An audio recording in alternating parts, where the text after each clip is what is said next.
You ask Tiger to solve. This deals with linear equations with one unknown. The final result is x equals -4. Let's solve it step by step. Simplify the expression. Expand the parentheses. Multiply the coefficients.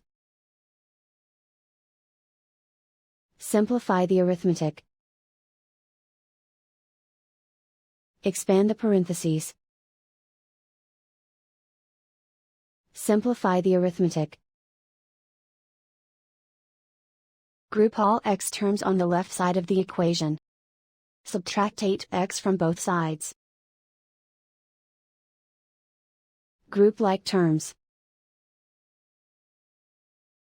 Simplify the arithmetic. Group like terms. Simplify the arithmetic. Group all constants on the right side of the equation. Add 8 to both sides. Simplify the arithmetic.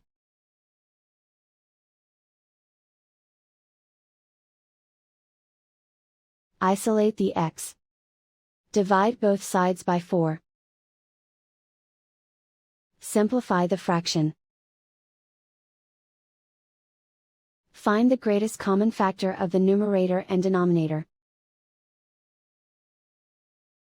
Factor out and cancel the greatest common factor. And so the final result is x equals -4.